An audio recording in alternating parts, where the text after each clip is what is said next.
नमस्कार दोस्तों, हमारे YouTube चैनल स्टडी पॉइंट में एक बार आपका फिर से स्वागत है। दोस्तों, फाइनल अकाउंट के आज हम सेकंड टॉपिक पर बात करने वाले हैं। इससे पहले दोस्तों कि यदि आप हमारे चैनल पर नए हैं तो चैनल को जरूर सब्सक्राइब कर लीजिएगा और बेल आइकन को दबाइएगा। तो दोस्तों, जैसा कि हमने बताया था कि हमने फाइनल अकाउंट को मुख्य रूप से 3 विशेष टॉपिक में हमने कवर करने के लिए कहा था।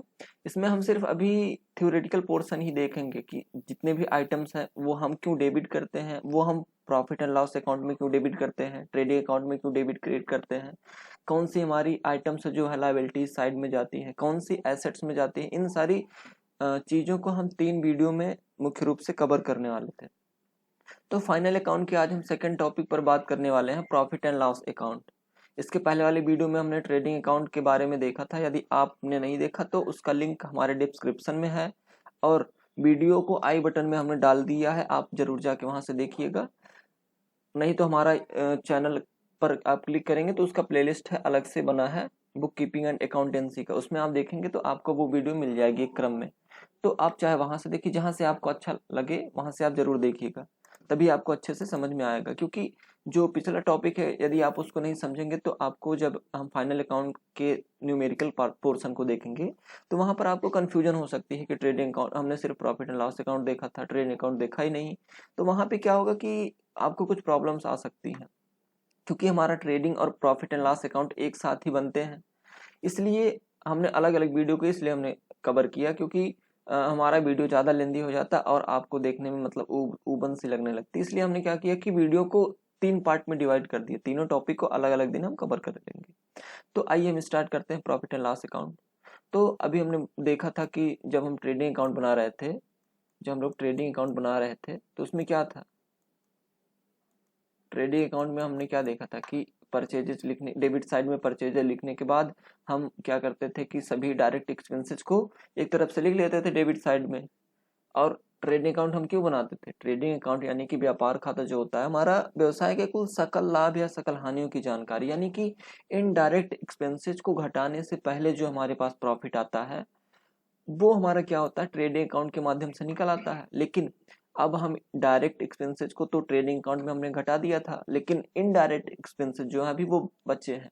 इनडायरेक्ट एक्सपेंसेस, इनकम्स जो होती हैं, गेन्स प्रॉफिट जो भी हो, और इनडायरेक्ट एक्सपेंसेस और लॉसेज जो होते हैं, इन सारी चीजों को हम प्रॉफिट एंड लॉस अकाउंट में ही कवर करने वाले हैं। तो आइए हम स्टार्ट करते हैं। After preparation of trading account, a profit and loss account, also known as a income statement, is prepared to ascertain the net profit or net loss ensured by a business। यानी कि कहने का मतलब कि trading account बनाने के बाद हम प्रॉफिट एंड लॉस अकाउंट को बनाते हैं, जिससे हमें यह पता चल सके कि हमारे ये हम क्या कह सकते हैं कि आय और व्यय का जो विवरण होता है, same profit and loss account के जैसे हमारा इनकम और एक्सपेंडिचर अकाउंट्स बनते हैं। जब हम आगे जाएंगे तो वहां पे हम देखेंगे सेम एकदम से जैसे हमारा प्रॉफिट एंड लॉस अकाउंट बनता है उसी तरीके से हमारा इनकम और एक्सपेंडिचर अकाउंट बनेगा। It's begin with gross profit and gross loss being transfer from the trading account. यानी कि ट्रेडिंग अकाउंट से जो ग्रॉस प्रॉफिट होगा और जो ग्रॉस लॉस, यदि प्रॉफिट होगा तो प्रॉफिट, या लॉस होगा, ग्रॉस लॉस होगा तो ग्रॉस लॉस, उसको हम कहाँ ट्रांसफर कर देंगे? ट्रेडिंग अकाउंट से प्रॉफिट एंड लॉस अकाउंट में। अब हमने बताया था कि ट्रेडिंग अकाउंट और प्रॉफिट एंड लॉस अकाउंट में डेबिट और क्रेडिट दो साइड होते हैं। अब हम डेबिट साइड में इसमें क्या लिखते हैं? Debit side of a profit and loss account all indirect expenses such as salary, rent, office expenses, administrative, marketing expenses, advertisement expenses, bad debts, or all other items are included. On the credit side of a profit and loss account, all indirect incomes like as interest received, dividend received on shares, bad debts recovers, profit and loss, profit on the sale of assets, etc. are mentioned in the credit side of profit and loss account. तो हम कह सकते हैं कि जो हमारे direct indirect expenses होते हैं उसे हम डेबिट साइड में लिखते हैं, कहाँ पे? Profit and loss account. कहाँ पे? Profit and loss account. लेकिन जब हमारा इनडायरेक्ट एक्सपेंसेस की, इनडायरेक्ट इनकम की बात होती है तो उसे हम कहाँ लिखते हैं? क्रेडिट साइड में। किसके? प्रॉफिट एंड लॉस अकाउंट के। ठीक, प्रॉफिट एंड लॉस अकाउंट के कहाँ पे लिखते हैं? क्रेडिट साइड में, ठीक। तो अब हम इसमें जो आइटम्स डेबिट साइड में जो होंगे, जैसे सैलरी क्या है, रेंट क्या है, इन सारी चीजों को अब हम एक एक करके देख लेते हैं आगे। इसके पहले हम देखते हैं कि इम्पोर्टेंस और नीड्स, या हम कह सकते हैं advantage of profit and loss account, यानी कि इसकी जरूरत क्यों पड़ी, प्रॉफिट एंड लॉस की जरूरत क्यों है, हम इसको क्यों बनाते हैं, इसकी आवश्यकता क्या है। तो तीन चार पॉइंट में हम इसको कवर कर लेंगे। पहले क्या है, knowledge of net profit and net loss, यानी कि जब कोई व्यवसाय स्टार्ट करता है तो यह मानकर चलता है कि उसका व्यवसाय अनिश्चित काल तक चलता जाएगा। हमने कॉन्सेप्ट में पढ़ा था ना, अगर आपने कॉन्सेप्ट वाली वीडियो ना देखी हो तो उसको जाके देखिएगा, उसी में है, उसी प्लेलिस्ट में है, बुक कीपिंग एंड अकाउंटेंसी में। उसमें हमने सारे कॉन्सेप्ट को क्लियर कर रखा था, अवधारणाएं। और ये पेपर के पॉइंट ऑफ व्यू से बहुत इंपॉर्टेंट है अवधारणाएं। ये जरूर एक या दो अवधारणाएं आपके एग्जाम में आ सकती हैं। तो हम प्रॉफिट एंड लॉस अकाउंट क्यों बनाते हैं, नेट प्रॉफिट और नेट लॉस की जानकारी के लिए, क्योंकि अभी हमने बताया कि व्यवसाय जो होता है वो अनिश्चित काल तक चलता जाता है, और वह एक निर्धारित समय के अंदर अपने व्यवसाय के शुद्ध लाभ व हानियों की जानकारी प्राप्त करना चाहता है, जिसके लिए वह एक निश्चित समय में, यानी कि एक फाइनेंशियल ईयर निर्धारित करता है। जैसे हम कह सकते हैं कि फाइनेंशियल ईयर हम कब से स्टार्ट होता है, हमारा बिजनेस का फाइनेंशियल ईयर 1 अप्रैल से 31 मार्च तक। तो उस टाइम पीरियड में एक साल में व्यवसाय के क्या लाभ हुए, क्या नेट प्रॉफिट क्या हुए, इन सारी चीजों की जानकारी के लिए वह क्या बनाता है, प्रॉफिट एंड लॉस अकाउंट, ठीक भैया। क्योंकि व्यवसाय करेगा वो तो ऐसे तो व्यवसाय कर नहीं रहा है, वैसे तो उसने अपनी सारी पूंजी इन्वेस्ट करके नहीं रखी है, उसे भी तो प्रॉफिट चाहिए। क्योंकि जब कोई व्यवसाय करता है तो उसके पीछे उसका मुख्य मकसद यही होता है कि वह प्रॉफिट कमाए। जब प्रॉफिट और नेट प्रॉफिट ही नहीं होगा उसे, यानी कि जिससे उसकी कैपिटल बढ़ रही है, उसकी और एसेट्स बढ़ रहे हैं, ये सारी चीजों से क्या होगा, पता चलेगा कि उसका व्यवसाय बढ़ रहा है। लेकिन मुख्य रूप से उसे तो प्रॉफिट के लिए ही तो व्यवसाय कर रखा है। यदि प्रॉफिट की जानकारी नहीं होगी तो वो किस लिए व्यापार कर रहा है। मैच प्रीवियस ईयर, यानी कि हम पिछले वर्ष से इस वर्ष के प्रॉफिट एंड लॉस अकाउंट को कंपेयर करके यह जान सकते हैं कि पिछले वर्ष हमारा नेट प्रॉफिट क्या हुआ था, इस बार क्या हो रहा है। यदि ज़्यादा हो रहा है तो हमें और अच्छे से काम करना होगा और अपने मैनेजमेंट में सुधार करना होगा। यदि नहीं हो रहा है तो उसके लिए भी हमें कुछ ना कुछ प्रोविजन करना होगा कि किस लिए नहीं हो रहा है। यदि हमारे एक्सपेंसेस बढ़ गए हैं, या इनडायरेक्ट एक्सपेंसेस बढ़ गए हैं, या हम ऐसी जगह अपने पैसे को खर्च कर रहे हैं जिससे हमारा कोई रिटर्न नहीं आ रहा है, या ऐसी जगह इन्वेस्ट कर दिए हैं जिससे हमारा कुछ ज़्यादा प्रॉफिट नहीं हो रहा है, तो यानी कि उसमें कुछ ना कुछ चेंजिंग करने की जरूरत होगी। तो हम क्या कर सकते हैं कि पिछले वर्ष के ट्रेडिंग और प्रॉफिट एंड लॉस अकाउंट से मैच करके हम उसमें कुछ सुधार कर सकते हैं। अगला क्या है, strive to increase net profit, यानी कि जो हमारा शुद्ध लाभ में वृद्धि के लिए क्या हम प्रयत्न कर सकते हैं कि हम इनडायरेक्ट एक्सपेंसेस को कम करें, या फिर और हम क्या करें कि अपने व्यवसाय में और चीज़ों को सुधार करें, या फिर रिप्लेसमेंट करें या रिन्यूअल करें, जो भी चीज़ें होंगी उन सारी चीज़ों को हम क्या कर सकते हैं कि घटा बढ़ा के हम अपने शुद्ध लाभ को बढ़ा सकते हैं। अगला क्या है, डिस्ट्रीब्यूट ऑफ डिविडेंड्स और प्रॉफिट, क्योंकि जो हमारा नेट प्रॉफिट होता है इसी में से हम क्या करते हैं कि नेट प्रॉफिट में से ही हम क्या करते हैं कि प्रॉफिट या डिविडेंड को डिस्ट्रीब्यूट करते हैं। प्रॉफिट यदि कोई कंपनी है या फिर 1% कंपनी या जो भी हो, तो उसका जो भी प्रॉफिट होगा उसका जो ओनर होगा उसे मिलेगा। लेकिन यदि बड़ी कंपनी है, उसमें बहुत सारे शेयर होल्डर्स हैं, तो उसमें क्या होगा कि जब कभी कंपनी लाभ में जाती है तो क्या होगा, जितने भी शेयर होल्डर्स होते हैं उन्हें जितने शेयर हैं उसी के आधार पर उन्हें क्या देना होता है, डिविडेंड, लाभांश। जैसे 100 रुपए का उन्होंने एक शेयर के पीछे 100 रुपए उन्होंने क्या किया था, खर्च किया था, लेकिन जब उन्हें डिविडेंड के रूप में मिलेगा तो 100 रुपए शेयर के पीछे उन्हें शायद कुल मिला के 20 रुपए उन्हें डिविडेंड मिल जाए। ये क्या होगा, ये कहाँ से पे करेंगे, ये हमारा जो नेट प्रॉफिट होगा, यानी कि प्रॉफिट एंड लॉस अकाउंट बनाने के बाद वहां से हम पे करेंगे, ठीक। तो इसके जरूरत इतनी ही थी, और भी टॉपिक होंगे, लेकिन हम मुख्य रूप से इतने टॉपिक मिले थे हमें। तो इसमें हम इतनी सारी चीज़ों को देख लिए कि हम net profit and net loss की जानकारी के लिए बनाते हैं प्रॉफिट एंड लॉस अकाउंट, पिछले साल से मैच करके कि हमारा प्रॉफिट में चल रहा है, व्यवसाय के लॉस में चल रहा है, और हम अपने शुद्ध लाभ को किस तरीके से वृद्धि कर सकते हैं उसमें, इन सारी चीज़ों को हम कहाँ से देख सकते हैं, प्रॉफिट एंड लॉस अकाउंट में, उसको एनालिसिस करके। और आगे क्या है कि अगला टॉपिक था कि प्रॉफिट या डिविडेंड को डिस्ट्रीब्यूट हम करके क्या करते हैं, प्रॉफिट एंड लॉस अकाउंट के माध्यम से ही हम ये करते हैं। ठीक, अगला क्या है कि अब हम प्रो फार्मा देखेंगे प्रॉफिट एंड लॉस अकाउंट का। ये हमारा डेबिट साइड, ठीक, ये हमारा क्या है, डेबिट साइड, और ये क्रेडिट साइड। बायां पक्ष जो होता है वो हमारा डेबिट साइड होता है, और राइट साइड वाला क्या होता है, क्रेडिट साइड। तो प्रॉफिट एंड लॉस अकाउंट सबसे पहले हम हेडिंग डालते हैं, उसके बाद लिखते हैं for the year ended on. For the year ended on, जिस डेट को हम बना रहे हैं समाप्त होने वाले वर्ष के लिए, जैसे अभी क्या चल रहा है 2020-21, तो हम क्या लिखेंगे, for the year ended on, जो भी हम जिस टाइम पीरियड में बनाते हैं, जैसे मान लेते हैं कि हम मार्च में बनाते हैं, 31 मार्च 2020 या 2021, जो भी हो हमारा, यहाँ पर हम लिखेंगे, यानी कि समाप्त होने वाले वर्ष के लिए। अब डेबिट साइड में क्या लिखते हैं, डेबिट साइड में एक एक पॉइंट हमने डिस्कस कर लेना है। ठीक, सबसे पहले क्या देखना है कि जो हमारा ये होगा टू ग्रॉस प्रॉफिट बीडी, यानी कि जब हम ट्रेडिंग अकाउंट, यहाँ पर क्या होगा, सॉरी यहाँ ग्रॉस लॉस होगा। ठीक, डेबिट साइड में हमेशा क्या होगा, ग्रॉस लॉस। ग्रॉस प्रॉफिट जो होगा हमारा वो कहाँ पे होगा, वो हमारा क्या कहते हैं कि क्रेडिट साइड में। क्यों, क्योंकि जब हम ट्रेडिंग अकाउंट बनाते हैं तो हमने देखा था कि उसमें जो हमारा होगा ग्रॉस प्रॉफिट, वह कहाँ होता था, डेबिट साइड में। उसको हम कहाँ ले जाके ट्रांसफर करते थे, प्रॉफिट एंड लॉस अकाउंट के क्रेडिट साइड में। अब हम इसके जितने भी एक्सपेंसेज हैं, इनडायरेक्ट एक्सपेंसेज, जो हमारा इनडायरेक्ट एक्सपेंसेज है,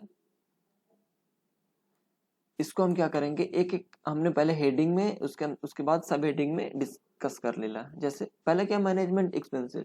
देखो, ये किसी भी वस्तु के बनाने से डायरेक्ट रिलेटेड नहीं होते। जैसे सैलरी जो होगा, सैलरी हम कहाँ पे करते हैं, जो हमारे यहाँ एम्प्लॉय काम करते हैं। जैसे यदि कोई फैक्ट्री है, उसको वहाँ पे बहुत सारे मजदूर काम करते थे, उन्हें हम मजदूरी देते थे, तो उसे हम कहाँ दिखाते थे, ट्रेडिंग अकाउंट में, क्योंकि वह हमारे वस्तु के निर्माण में प्रत्यक्ष रूप से इंक्लूड था। लेकिन जब हमारा वस्तु बन के तैयार हो गया, अब उसे पैकिंग की जरूरत है, तो उसे एक ऑफिस की जरूरत होगी, क्योंकि कोई एक पर्सन होगा जो ठीक से क्या करेगा, एक मैनेजमेंट का काम करेगा।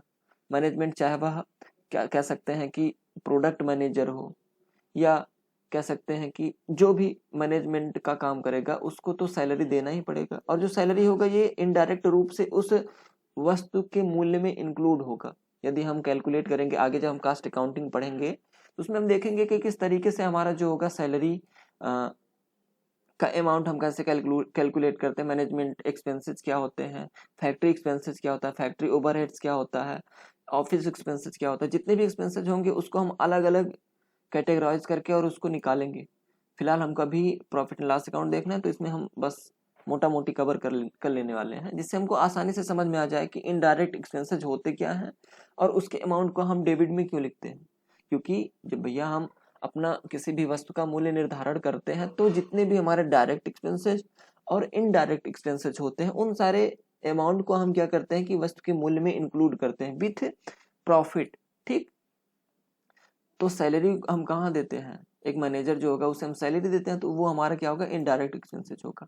ऑफिस रेंट, शायद वो जो जिस बिल्डिंग में हमारा ऑफिस हो वह हमारा ना हो, किसी हम रेंट पे लेके वहां पर अपना ऑफिस डाल रखे हैं, तो उसके लिए जो हमको रेंट देना पड़ेगा वो हमारा क्या होगा, इनडायरेक्ट एक्सपेंसेस। ठीक, अब हो सकता है कि टैक्स पे करना हो, जैसे म्युनिसिपल टैक्स हो गया, जैसे कि किसी भी वस्तु को ले आने में हमें खर्च करना पड़ता था, तो टैक्स देना पड़ता था, इंपोर्ट टैक्स और इंपोर्ट ड्यूटी और भी टैक्स होते थे। तो लेकिन जब हम वस्तु को अपने क्या कहते हैं कि अपने गोदाम तक लाते हैं, उसके बाद कभी कभी हमें कुछ ना कुछ टैक्स पे करना होता, तो उसके लिए उसका जो अमाउंट होगा वो हमारा कहाँ पे जाएगा, प्रॉफिट एंड लॉस के डेबिट साइड में। तो अगला क्या है, प्रिंटिंग एंड स्टेशनरी। भैया जब हमारा ऑफिस है तो उसमें कुछ ना कुछ स्टेशनरी की जरूरत पड़ेगी, कुछ पेंसिल रखेंगे, पेन रखेंगे, इरेजर रखेंगे और सारी चीज़ें, छोटा मोटा कॉपी रख लेंगे जिसमें हम कुछ ना कुछ लिखते हैं, एक प्रिंटर रखें जिससे हम अपना प्रिंट आउट निकालते हैं, कभी कभी कुछ जरूरत पड़ जाती है। तो इसके पीछे जो एक्सपेंसेस होंगे वो हमारा क्या होगा, इनडायरेक्ट एक्सपेंसेस। टेलीफोन एक्सपेंसेस, एक ऑफिस है, वहाँ पे क्या होगा कि टेलीफोन होगा।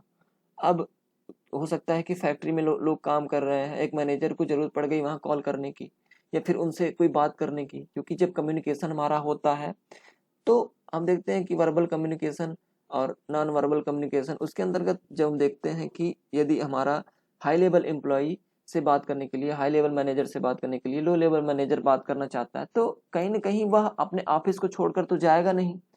उसके लिए क्या करेगा, वह उसके पास टेलीफोन होगा, सीधे यहाँ से अपने ऑफिस में बैठ के टेलीफोन घुमाएगा, भैया ये काम है। तो अब टेलीफोन तो फ्री में चल नहीं रहा, उसके लिए भी तो कुछ ना कुछ चार्ज देना पड़ेगा। तो जो चार्ज देना पड़ेगा वो हमारा क्या होगा, इनडायरेक्ट एक्सपेंसेस। वो कहाँ पे जुड़ेगा, हमारा प्रॉफिट एंड लॉस अकाउंट के डेबिट साइड में। ठीक। Postage and Telegram, postage and Telegram के पीछे जो एक्सपेंसेस करना होगा, जो किया जाएगा, ये हमारा क्या होगा, ये हमारा कहाँ जाएगा, सीधे ये हमारे trading profit and loss account के डेबिट साइड में। ठीक। अगला क्या है, इंश्योरेंस। हो सकता है कि जो हमारा ऑफिस है उसका हमने इंश्योरेंस करा रखा हो, हमारा जो मैनेजर है उसका हमने इंश्योरेंस करा रखा हो, उसके लिए जो प्रीमियम जमा करना होगा उसे भी हम क्या करेंगे कि इनडायरेक्ट एक्सपेंसेस के रूप में अपने क्योंकि इनडायरेक्टली जो हम प्रोडक्ट बना रहे हैं उसमें हमारा इनडायरेक्टली रूप से वह इंक्लूड हो रहा है उसका अमाउंट, तो इसलिए इसे हम डेबिट में दिखाते हैं। अगला क्या, ऑडिट फीस। कभी कभी होता है कि जो भी हम अपने यहाँ बुक्स एंट्री रखते हैं, वर्ष के अंत में उसको एक ऑडिटर यानी कि जो एक सीए होता है, चार्टर्ड अकाउंटेंट, वह पर्सन आता है, वह देखता है कि जो भी हम लेके जोखे रखे हैं क्या वह शुद्ध और उचित वैल्यू दे रहा है कि नहीं।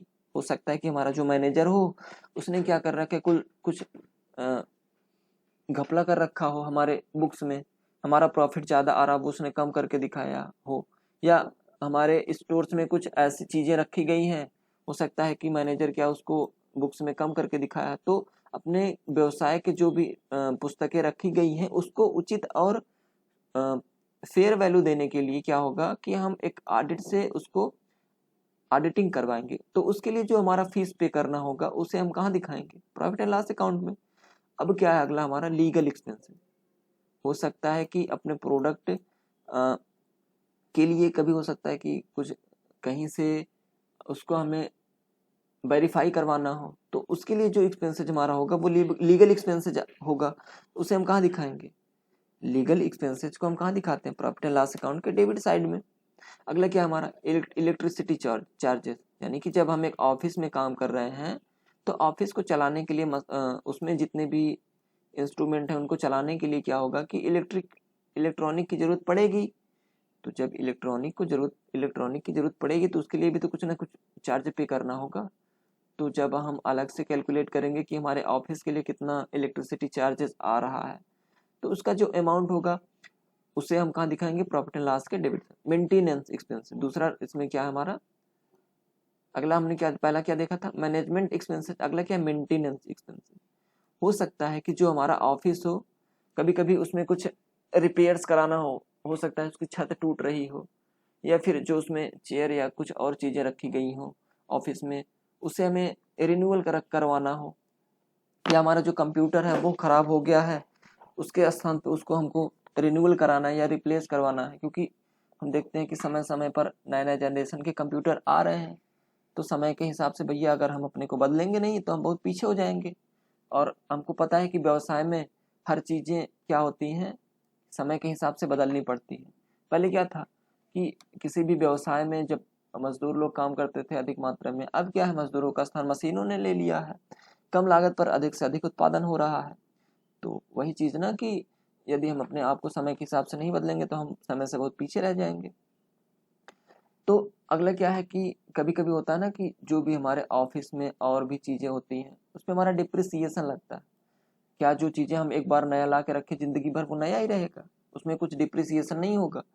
तो क्या होता है कि व्यवसाय जो होता है वह, क्योंकि देखिए हर एक प्रॉपर वे में होता है। जब कोई काम होता है एक व्यवसाय के अंदर, वो एक प्रॉपर वे में होता है। तो जब हम क्या होता है, जैसे हम कोई चीज़ लाते हैं खरीद के, एक कंप्यूटर लाए या कोई फर्नीचर लाए या मशीनरी लाए, तो हम क्या करते हैं, उसी दिन से उस पर हम डिप्रिसिएशन चार्ज करते हैं। महीने का कुछ अमाउंट हम डिप्रिसिएशन के रूप में मान के उसके लिए डिप्रिसिएशन फंड बना लेते हैं कि इस मशीनरी के लिए हमको इतना अमाउंट रखना है, क्योंकि हो सकता है कुछ समय बाद उसके लिए हमको रिप्लेस करना हो, तो प्रॉफिट से हमको पैसा निकालना पड़ेगा। लेकिन उसके पहले ही, नेट प्रॉफिट के पहले ही यदि हम क्या करेंगे कि एक निश्चित अमाउंट एक फंड के रूप में हम रख लेंगे, तो हमें क्या करना होगा, बाद में ज़्यादा बोझ नहीं लगेगा, एक साथ पैसा हमको खर्च नहीं करना होगा, क्योंकि हम थोड़ा थोड़ा अमाउंट डिप्रिसिएशन के रूप में चार्ज करते करते हम अपना एक फंड बना लिए हैं। अब यदि हमें कंप्यूटर की जरूरत पड़ी, उसी अमाउंट से हम नया कंप्यूटर ला के रख लिए। अब अगला क्या है, ऑफिस फर्नीचर पर भी कभी कभी डिप्रिसिएशन आ जाते हैं। जैसे कभी कभी क्या, जब से ऑफिस में फर्नीचर आया तब से उस पर हम डिप्रिसिएशन लगाना चालू कर देते हैं। जब हम आगे के चैप्टर में देखेंगे कि डिप्रिसिएशन चार्ज करने के बहुत सारे मेथड हैं, तो किस तरीके से हम डिप्रिसिएशन चार्ज कर रहे हैं इसको भी हम आगे देखेंगे। फिलहाल जो डिप्रिसिएशन का अमाउंट होगा वो कहाँ पे जाएगा, हमारा ट्रेडिंग और प्रॉफिट एंड लॉस अकाउंट के डेबिट साइड में। ऑफिस बिल्डिंग का भी डिप्रिसिएशन लगता है, क्योंकि जो बिल्डिंग बनी है तो क्या वो जिंदगी भर नई थोड़ी ना रहेगी, पुरानी तो होगी। उसके लिए भी हमको, क्योंकि उसके उपयोग करते करते उसमें कुछ क्षय हो रहा है, उसमें कमी हो रही है, उसकी वैल्यू घट रही है कह सकते हैं, तो उसका जो अमाउंट होगा उसे भी हम डेबिट साइड में दिखाएंगे। कहाँ पे, प्रॉफिट एंड लॉस अकाउंट पे। अगले क्या है, सेलिंग एंड डिस्ट्रीब्यूशन एक्सपेंसेस। देखो हमने सारी चीजों को एक क्रम में रख लिया जिससे आपको समझने में आसानी हो। पहले हमने क्या देखा था, मैनेजमेंट एक्सपेंसेस। दूसरा क्या देखा हमने कि मेंटेनेंस एक्सपेंसेस, ठीक। तीसरा क्या, सेलिंग एंड डिस्ट्रीब्यूशन एक्सपेंसेस। जब आप कॉस्ट अकाउंटिंग पढ़ेंगे आगे की क्लासेस में, चाहे आप सीए कर रहे हो, चाहे आप बीकॉम कर रहे हो, चाहे बीबीए, तो कहीं ना कहीं आप वो क्या कहते हैं, कास्ट अकाउंटिंग पढ़ेंगे, तो उसमें आप देखेंगे कि इन सारी चीज़ों को किस तरीके से हम अलग अलग कैलकुलेशन करते हैं। सेलिंग एंड डिस्ट्रीब्यूशन एक्सपेंसेज में क्या होगा, किसी भी प्रोडक्ट को मार्केट में लाने के लिए या लोगों की जानकारी में लाने के लिए तो भैया हमें एडवर्टीजमेंट करना ही होगा। अभी देखो कोलगेट का प्रचार आता है इतना सारा, अभी आप यूट्यूब खोल के बैठ जाओ, 3 मिनट का वीडियो देखे नहीं कि ऐड आना शुरू। अभी अभी एमपीएल चल रहा है ना, उसका देखो एमपीएल का प्रचार आता है यूट्यूब पे, गूगल वाले प्रचार करते हैं, फेसबुक, व्हाट्सएप, यानी कि सारे लोग अपने प्रोडक्ट को प्रमोट करने के लिए एडवर्टीजमेंट करते हैं, जिससे कि उनके प्रोडक्ट के बारे में ज़्यादा से ज़्यादा लोग जान सके, ठीक। अभी आपने देखा था कि कोलगेट का देखा था ना कि क्या आपके टूथपेस्ट में नमक है, ये भी एक एडवर्टीजमेंट ही था, क्योंकि इससे लोगों को पता चले कि ये जो हमारा प्रोडक्ट है इसमें क्या क्या इंक्लूडेड है, इससे आपको क्या फ़ायदा होने वाला है। अपने प्रोडक्ट के बारे में लोग बताते हैं। जब आप क्या मार्केटिंग मैनेजमेंट पढ़ेंगे तो उसमें आपको बताया जाएगा कि किस तरीके से आपको अपने प्रोडक्ट के को प्रमोट करना है, एडवर्टीजमेंट के माध्यम से कैसे लोगों तक पहुंचाना है। फिलहाल अभी हम अकाउंटिंग पढ़ रहे हैं, तो इसमें जो हमारा ट्रेडिंग और प्रॉफिट एंड लॉस अकाउंट में है, तो एडवर्टीजमेंट पे जो हम खर्च करेंगे उसका अमाउंट हम डेबिट साइड में लिखते हैं, जो भी अमाउंट होगा। लेकिन क्योंकि एडवर्टीजमेंट का अमाउंट बहुत बड़ा होता है, हो सकता है लाखों रुपए हो, करोड़ों रुपए हो, तो उसका एक वर्ष के लिए तो हम उपयोग करेंगे नहीं, कई वर्षों तक उपयोग उसका करते रहेंगे एडवर्टीजमेंट का। तो इसलिए एक उसको हम जितने वर्षों तक उपयोग करेंगे उसको हम उतने वर्ष से हम डिवाइड कर देंगे। अब हर वर्ष उसको एडवर्टीजमेंट एक्सपेंसेस के अमाउंट को हम प्रॉफिट एंड लॉस अकाउंट के डेबिट में हर वर्ष उतना ट्रांसफर करते जाएंगे, ठीक। यदि हमें एक वर्ष के लिए एडवर्टीजमेंट कर रहे हैं तो उसका जो अमाउंट होगा सीधे एक वर्ष उसी वर्ष ट्रांसफर कर देंगे। अब अगला क्या है, go down rent. Go down expenses यानी कि किसी भी वस्तु का जब हम प्रोडक्शन कर रहे हैं या फिर हम कहीं बाहर से मंगा के उसको कहीं ना कहीं स्टोर कर रहे हैं, स्टोर्स जो होते हैं हमारा, उसके लिए भी हमें क्या होगा कि रेंट पे करना होगा। जो रेंट हम देंगे उसका जो एक्सपेंसेज होगा उसे हम ट्रेडिंग और प्रॉफिट एंड लॉस अकाउंट के डेबिट साइड में लिखेंगे, कैरीज आउटवर्ड। अब क्या हुआ भैया, हमने कैरीज इनवर्ड को कहाँ पे रखा था, ट्रेडिंग अकाउंट में। जब हमारा कैरीज आउटवर्ड की बात आती है तो हम क्या देखते हैं, जैसे यदि हमारा कोई बड़ा सा क्या कहते हैं कि कंपनी है या फिर शॉप है, तो हम क्या देखते हैं कि अधिक मात्रा में हम वस्तुओं को अपने होलसेलर या रिटेलर के पास पहुंचाते हैं तो क्या देखते हैं कि भैया उसने कहा कि आपके पास यदि कोई साधन हो तो भैया अपने यहाँ से आप हमारा सामान पहुंचा दीजिए और उसका जो अमाउंट होगा उसे हम पे कर देंगे। तो भले ही वो बाद में अमाउंट हमें मिल जाए, लेकिन वो एक्सपेंसेज हम कर रहे हैं ना अपने वस्तु को, जो हमने सेल किया उसको पहुंचाने के लिए फला आदमी के स्थान तक, तो क्या होगा उसके लिए जो हम अमाउंट पे करेंगे। जैसे अभी देखो, अभी हम एक छोटा सा एग्जांपल से समझ लेते हैं। जैसे अभी हम कोई फ्रिज या कूलर खरीद के लाते हैं तो हो सकता है कि उसे हम किसी साधन से लेके आए, तो उसके लिए जो हम एक्सपेंस करते हैं, हो सकता है दुकानदार ने कहा भैया आपको अलग से एक्सपेंस करने की जरूरत नहीं है, जो आप पैसा में पे करेंगे उसमें आपका हो जाएगा। जैसे अभी देखो, हम फ्लिपकार्ट से या फिर और कहीं से जो भी चीज़ें मंगाते हैं, बड़ी चीज़ें, हो सकता है कि वो किसी गाड़ी से लाद कर लेके आए, तो वो जो अमाउंट होगा अब अपने यहाँ जब फ्लिपकार्ट वाला अपने यहाँ उसको अपनी पुस्तक में प्रॉफिट एंड लॉस अकाउंट में एंट्री करेगा तो उसको किस मद के अंतर्गत करेगा, कैरीज आउटवर्ड, यानी कि वो अपने गोदाम से उस वस्तु को कंज्यूमर के स्थान तक पहुंचाने के लिए जो एक्सपेंसेस कर रहा है वो अपने वह कहाँ पे दिखाएगा, कैरीज आउटवर्ड में। ठीक, अगला क्या है, बाय डेट्स। बाय डेट्स ये होता क्या है, अशोध्य ऋण, यानी कि जो हमारे देनदार होते हैं, यानी कि जिसे हमने उधार दे रखा है, वो हमारे लिए एक प्रकार से देनदार हैं।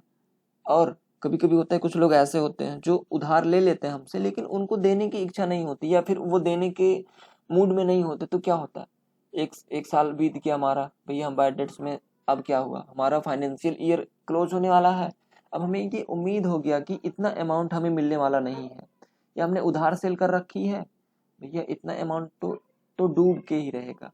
हो सकता है कि जो हमारा परचेजर हो वो ना दे, हमें ना देना चाहे, या उसकी मृत्यु हो गई हो, उसके हम जो उत्तराधिकारी है उसे हम ना कह पाए, तो हम ये मान के चलते हैं कि इतना अमाउंट अब भैया हमारा डूबने वाला है, मिलने वाला तो है नहीं, चलो इसको हम बाय डेट्स में दिखा देते हैं। अपना नेट प्रॉफिट दिखाने से पहले उसको हम क्या करेंगे, प्रॉफिट एंड लॉस अकाउंट के डेबिट साइड में उसको हम बाय डेट्स के अंतर्गत दिखा देते हैं। अगला क्या, प्रोविजन फॉर बाय डेट्स, क्योंकि अभी हमने बताया ना बाय डेट्स हो जाता है, तो नेट प्रॉफिट या नेट लॉस शो होने से पहले ही एक हम क्या करते हैं, प्रोविजन बना लेते हैं, एक फंड बना लेते हैं कि भैया जो हमारा प्रॉफिट होगा उसके पहले ही हम एक निश्चित अमाउंट बैड डेट्स के लिए रख लेंगे, क्योंकि हमें उम्मीद है कि इतना अमाउंट मिलने वाला है नहीं, तो उसके लिए भी हम प्रोविजन कर लेते हैं। ठीक, जब आगे हम एडजस्टमेंट में पढ़ेंगे कि कभी कभी प्रोविजन फॉर बैड डेट्स क्या होगा, प्रोविजन फॉर बैड या डाउटफुल डेट्स, उसके लिए भी हम एडजस्टमेंट करेंगे। तो अभी हम थ्योरी पोर्शन देख रहे हैं, जब हम एडजस्टमेंट देखेंगे न्यूमेरिकल में तो सारी चीज़ें एक बार हम फिर से देखेंगे ये सारी चीज़ें। अगले क्या है, सेलिंग कमीशन। अभी देखो मार्केट में हमारे बहुत सारे मीडिएटर घूमते रहते, भैया आपका प्रोडक्ट हम सेल्स मैनेजर, आपने देखा होगा ना कि हम क्या करते हैं कि सेल्स मैनेजर को हायर करते हैं कि अपने प्रोडक्ट के बारे में दुकान दुकान पे जाके हम वो बताते हैं कि भैया हमारी कंपनी का ये प्रोडक्ट है, आप इसे लीजिए, ये आपके लिए इतना फायदेमंद है, ये चीज़ें हैं। अब उसी के हिसाब से जितने प्रोडक्ट वह सेल करेगा उसी हिसाब से उसको हम कमीशन देंगे। भैया आपने 10,000 का माल हमारा एक मशीनरी सेल करवा, उस पर हम आपको 1,000 रुपये देंगे।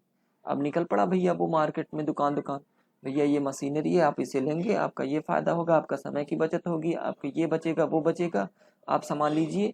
अब उसके पीछे जो उसे कमीशन मिलेगा, यदि हम व्यवसायी हैं, अब भाई व्यवसाय के पर्पज से ही तो हम एंट्री कर रहे हैं बुक में, व्यवसाय के पर्पज से ही तो हम एंट्री दिखा रहे हैं अपने प्रॉफिट एंड लॉस अकाउंट में, तो उसके लिए जो कमीशन हम पे करेंगे उसे हम कहाँ दिखाएंगे, प्रॉफिट एंड लॉस अकाउंट के डेबिट साइड में। अगले क्या, फाइनेंशियल एक्सपेंसेस। अभी हमने देखा कि management expenses, maintenance expenses, selling and distribution expenses. अगला क्या हम देखेंगे, financial expenses, bank charges.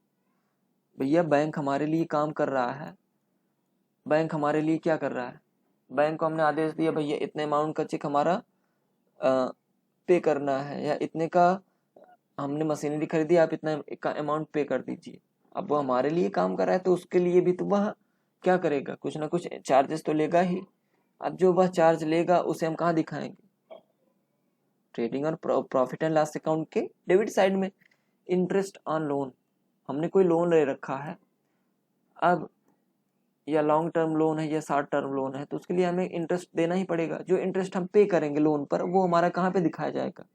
Profit and loss account के डेबिट साइड में, डिस्काउंट ऑन बिल। अब ये हमारे लिए एक तरीके से लॉस है। हमने कोई बिल रिसीव किया था, अब क्या हुआ कि अब वो अमाउंट पे नहीं कर रहा है, तो भैया कुछ ना कुछ अमाउंट पे कर दीजिए, इतना आपको हम डिस्काउंट दे रहे हैं। जो डिस्काउंट देंगे हम, क्योंकि उससे हमारा जो अमाउंट मिलेगा वो कम होके मिलेगा, एक तरीके से वो हमारे लिए लॉस है। लॉस है तो उसे हम कहाँ दिखाएंगे? प्रॉफिट एंड लॉस अकाउंट के डेबिट साइड में। लॉस बाय फायर, भैया हम अपने यहाँ कोई सामान ऑफिस में रखे या स्टोर में रखे हैं, कोई ऐसा सामान है जो ज्वलनशील है, हो सकता है कि ज़्यादा गर्मी की वजह से वो हमारा सामान जल जाए, तो उससे जो हमारा लॉस होगा उसे हम कहाँ दिखाएंगे? प्रॉफिट एंड लॉस अकाउंट के डेबिट साइड में। इसीलिए क्या होगा कि फायर इंश्योरेंस होता है, अग्नि बीमा। आग से जो भी सामान जल जाता है, नुकसान हो जाता है, तो उसके लिए इंश्योरेंस कंपनी क्या होती है? हमारे लिए पेमेंट करती है। ठीक। Loss on sale of machinery. अब ये देखो, हमने मशीनरी 10,000 की या 1 लाख की परचेज कर रखी थी। हम क्या किए कि 1 लाख की मशीनरी परचेज की, अब हम उसका 3 साल तक धुआंधार उपयोग किए। ठीक। अब हम बेच रहे हैं कितने का? 3 साल तक खूब उपयोग किए, उससे हम खूब प्रॉफिट कमाया। भैया इतना सामान हमने प्रोड्यूस किया, पहले मशीनरी नहीं थी तो 10,000 यूनिट्स हमारा बनता था, मशीनरी आ गई तो 20,000 यूनिट, डबल हो गया, खूब प्रॉफिट कमाया हमारे कंपनी वाले। अब क्या हुआ? मशीनरी पुरानी हो गई, उसको हमें बेचना है। ये लो, अब ये कितने का बेचा? 80,000 का, यानी कि 80,000 का। 20,000 का जो हमें लॉस होगा वो क्या होगा? उसे हम कहाँ दिखाएंगे? भैया हमने तो खरीदा था 1 लाख का, बेचा कितने का? 80,000 का। 20,000 का तो नुकसान हुआ ना, लेकिन उसके लिए हमने, के पीछे तो हमने प्रॉफिट भी कमाया है। इसको अभी हम नहीं देखेंगे, अभी हम यही देखेंगे कि जो हमारा मशीनरी के बेचने से जो लॉस होगा, उस अमाउंट का हम कहाँ दिखाएंगे? प्रॉफिट एंड लॉस अकाउंट के डेबिट साइड में। ये हमारा क्या होगा? ये हमारा इनडायरेक्ट एक्सपेंसेस होगा। अब इन सारे इनडायरेक्ट एक्सपेंसेस को घटाने के बाद जो हमारा प्रॉफिट आएगा वो क्या होगा? Net profit. अभी हम देखते हैं क्रेडिट साइड में भी कुछ आइटम्स हैं। क्या है? ग्रॉस प्रॉफिट, यानी कि पिछले वर्ष जो हमारा ट्रेडिंग अकाउंट में ग्रॉस प्रॉफिट हुआ था, उसे हम कहाँ ट्रांसफर करते हैं? ट्रांसफर हम कहाँ करते हैं भैया? प्रॉफिट एंड लॉस अकाउंट के क्रेडिट साइड में। अब हमें कोई डिस्काउंट रिसीव्ड हुआ है, जैसे हम कोई सामान खरीदने जा रहे हैं, या हमने क्या हुआ कि हम किसी के क्रेडिटर्स हैं, या हम किसी से लोन ले रखे हैं भैया। अब क्या हुआ कि उन्होंने कहा कि हमारे यहाँ इतने सामान आप उन्हें खरीद कर ले गए थे उधार। अब भैया 10,000 का सामान आपने खरीद के ले गए थे, एक काम करिए, हम आपको कुछ डिस्काउंट दे देते हैं, चलिए आप हमें 9,000 रुपये ही दीजिए। हमें 1,000 का तो प्रॉफिट हुआ कि नहीं हुआ? जो 1,000 का ये हमें प्रॉफिट होगा, इसे हम कहाँ दिखाएंगे? प्रॉफिट एंड लॉस अकाउंट के क्रेडिट साइड में। कमीशन रिसीव्ड, हो सकता है कुछ ऐसा हम काम करते हो जिससे हमें कमीशन मिलता हो। अगला क्या? Bank interest received. हमने बैंक में क्या कर रखा है कि कुछ अमाउंट डिपॉजिट कर रखा है, उस पर हमें इंटरेस्ट जो मिलेगा, हमने क्या किया? कंपनी के नाम से एक अकाउंट खोल के रख दिया कि इतने रुपए, 10 लाख रुपए हमने जमा कर दिए, पर एनम हमें, यदि हमें 3% के हिसाब से मिलेगा इंटरेस्ट, तो कितना होगा? 10 लाख का 3% कितना होगा बताओ? 30,000। यानी कि 30,000 का जो हमारा बैंक इंटरेस्ट रिसीव्ड होगा, इसे हम कहाँ दिखाएंगे? प्रॉफिट एंड लॉस अकाउंट के क्रेडिट साइड में। डिविडेंड फ्रॉम शेयर, यदि हम किसी और कंपनी का शेयर ले रखे हैं, तो उस पे जो हमारा डिविडेंड यानी कि लाभांश मिलेगा, उसे भी हम प्रॉफिट एंड लॉस अकाउंट के क्रेडिट साइड में दिखाएंगे। Profit on sale of machinery. ये देखो, अभी हमने देखा कि loss on sale of machinery, अब देख रहे हैं कि profit on sale of machinery. कुछ मशीनें ऐसी होती हैं जो पुरानी होने पर भी उसका कीमत उतनी ही रहती है, जैसे उसकी कीमत बढ़ गई। जैसे अभी हमारे पास कुछ पुरानी मशीनरी थी, अब मशीनरी बनाने वाले आए, भैया ये मशीनरी पुरानी है, इसके हम क्या है कि इसे हमें बहुत यूज करना है, यानी कि इसका बहुत हमारे लिए महत्व, भैया आप दे दीजिए, ले जाइए। 10,000 का हमने खरीद रखा था, 15,000 का बेच दिए। 5,000 का जो प्रॉफिट हुआ उसे हम कहाँ दिखाएंगे? प्रॉफिट एंड लॉस अकाउंट के क्रेडिट साइड में। अगले क्या है कि सेल ऑफ इन्वेस्टमेंट, यानी कि हमने कोई विनियोग कर रखा था बाहरी, क्योंकि जो हमारा प्रॉफिट होता है उसमें से हम कुछ पैसा क्या करते हैं, उठा के कहीं थर्ड प्लेस पर हम क्या करते हैं, इन्वेस्टमेंट करते हैं, किसी अन्य कंपनी का हमने शेयर खरीद कर ले लिए, या कहीं ऐसा जो जैसे बड़ी बड़ी कंपनियां होती है ना कि रोड बन रहा है तो उसमें अपना पैसा इन्वेस्ट कर रही है, मूवी बन रही है। अभी आप देखते होंगे कि मूवी जब स्टार्ट होती है कोई, तो शुरुआत में देखते हैं पार्टनर बाई फला कंपनी, इतनी कंपनी ने इसमें पैसा अपना इन्वेस्ट किया है, इसीलिए तो इतना इतना करोड़ रुपए वो मूवी को क्रिएट करने में लगा देते हैं ना।